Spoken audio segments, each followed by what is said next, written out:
గారి దగ్గర వెక్కి వెక్కి ఏడిస్తే ఆయన మీకు అంతం చేస్తారని ఎట్లా అనుకుంటారు సార్? ఎట్లా నమ్ముతారు అభినయ్ రెడ్డి గారు మిమ్మల్ని?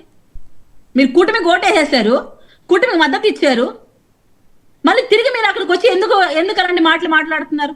అండ్ ఇంకో థింగ్, జనసేన పార్టీనో టీడీపీనో కూటమి పెద్దలో వాళ్ళని బెదిరించారని వాళ్ళు ఎక్కడ అనట్లేదు, మాకు ఎవరో తెలియదని మాట్లాడుతున్నారు.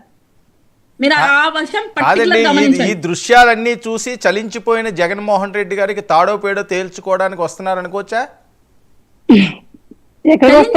వాళ్ళ ప్రభుత్వంలో లాగా మేమేమన్నా పేపర్లు చించేసామా? నామినేషన్ పేపర్లు ఏమన్నా వాళ్ళ ప్రభుత్వంలో లాగా మేమేమన్నా కిడ్నాపులు చేసి భార్య బిడ్డల్ని బెదిరించామా? వాళ్ళ ప్రభుత్వంలో లాగా మేమేమన్నా ట్రిప్పర్లతో మనుషుల మీదకి దూసుకొని పోయామా? లేదా వాళ్ళ ప్రభుత్వం లాగా మేమేమైనా డోర్ డెలివరీలు చేసి ఆడబిడ్డల ఉసుర్లు పోసుకున్నామా? ఏం చేసామబ్బా అసలు? మా మీదనే ఇంకా డిపార్ట్మెంట్ వాళ్ళు ఎక్కువ సీరియస్ అయ్యారు నిన్న. ఏంటి సార్ మీరు మాకు వ్యతిరేకంగా పనిచేస్తున్నారు, కూటమి పెద్దలుగా ఉంటూ మేము నిస్వార్థంగా నిలబడ్డాం సార్ బయట అంటే కూడా ఒప్పుకోలేదు మమ్మల్ని.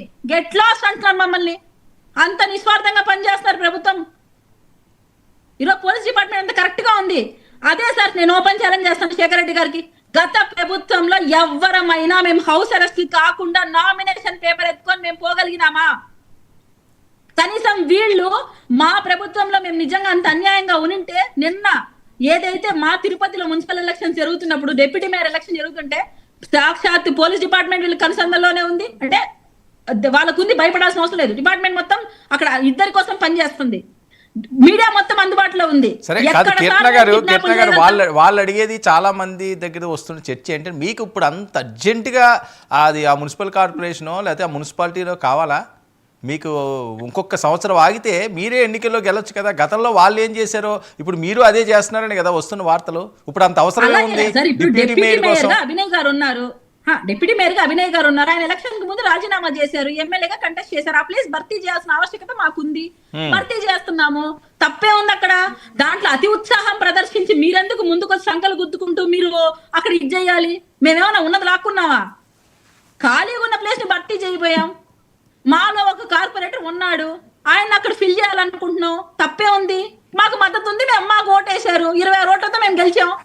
మీకు మద్దతు ఉంటే మీకు ఎందుకు ఓటేయలేదు? అండ్ సెకండ్ థింగ్, అభినయ్ గారి మీద కేసు అంట.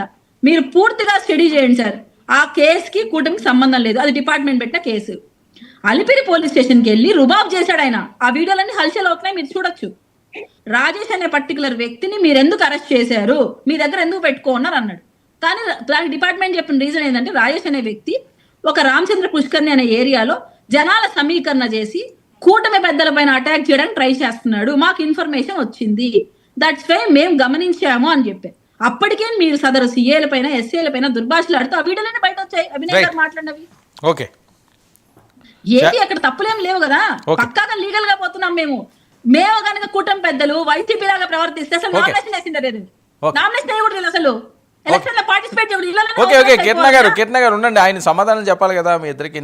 శేఖర్ రెడ్డి గారు ఏంటి 2.0 కథా కమామిష్ ఏంటి, దాని పూర్తి వివరాలు ఏంటి, ఫ్యూచర్ ఏంటి, ఎలా ఉండబోతుంది, ఏం చేయబోతున్నారు? 30 సంవత్సరాలు అంటున్నారు మళ్ళీ. సార్ నాకు ఒకటి అర్థం కావట్లేదు సార్. ముందుగా వర్మ గారు మీకు అలాగే ప్రత్యేకంగా మా కృష్ణాంజనేయులకి అండ్ గాయత్రి గారికి, కీర్తన గారికి, 99 టీవీ అందరికీ కూడా గుడ్ ఈవినింగ్ అండి. సార్ ఈ రోజు మీటింగ్ లో నేను కూడా ఉన్నాను సార్. జగన్ గారు ఈ రోజు మీటింగ్ తాడేపల్లి. ఓకే, అందుకని మరింత ఉత్సాహంగా ఉన్నారు మీరు ఇంత ముందు మీద. ఆగు తల్లి, ఆగండమ్మా, ఆగండి కొద్దిసేపు. ఎందుకు అంత భయం ఎందుకు? నేను మాట్లాడడానికి రాగానే మీరు అంతా అడ్డుపడతారు.